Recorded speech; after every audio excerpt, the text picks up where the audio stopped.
What are we making? Es una tarta de jamón con 3 quesos, jalapeño y habanero. So we're gonna start by making the crust. So I have 3/4 cups of flour. Okay. 4 tablespoons of unsalted butter. That's really cold. 3 tablespoons vegetable shortening. I'm gonna add a little salt. I'm gonna add a 1/4 cup of cold water. Okay. And you're gonna knead it just until it comes together. I wanna add parsley and chives. Okay. So just fold it in. It's gorgeous. We just wanna shape it into a flat disc. Put it here. And chill in the refrigerator for at least an hour, up to 48 hours. But I have a swap that's been chilling. I'm gonna take it out. Yeah, nice. It really like firms up. I'm gonna generously coat our surface area. Okay. And then we have a 9-inch round. So you wanna do like an 11-inch. And it doesn't have to be a perfect round.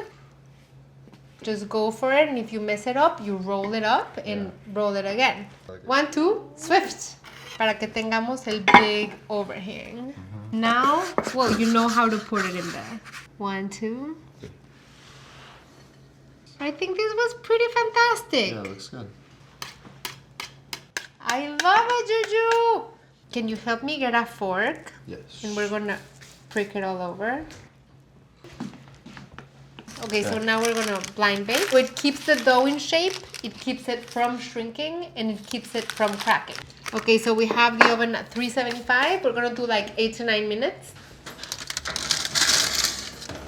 Now we're gonna clean a little. Very good. So what are we doing? Crack an egg. Okay. Separate the white from the yolk. We're gonna beat the white and brush it onto the crust. So you just wanna beat the white just until it's spreadable. See? Yeah, that's good. It's gonna go back in for another like 7 to 8 minutes. So now we're gonna make the filling. We want 3 eggs and we wanna crack them here. And then I'm going to pour 1.5 cups of whole milk.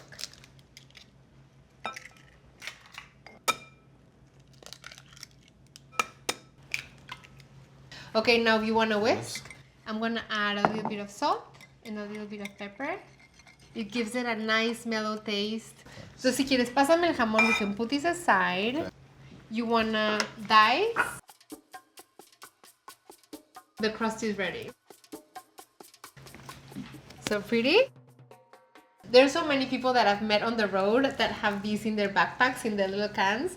And the habaneros pack a punch. But I think this is something that you can just always have, and it'll pump up the quiche, pump up the pizza, pump up the whatever it is. I want to layer the ingredients, so I'm going to slice the pickled jalapenos.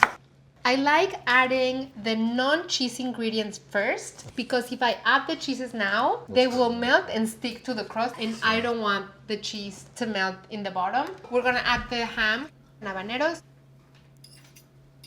Okay, now we're gonna pour. Now we're gonna do the cheeses. We have Oaxaca, queso fresco, y queso cotija.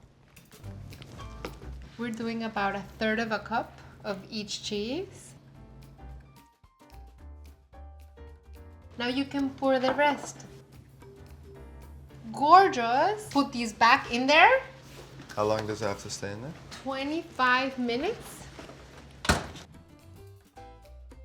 Juju, it smells like... The quiche is ready.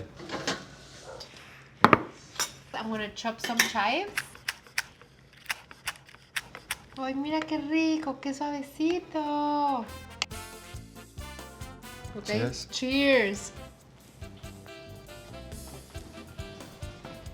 Flaky, cheesy, herby. Look.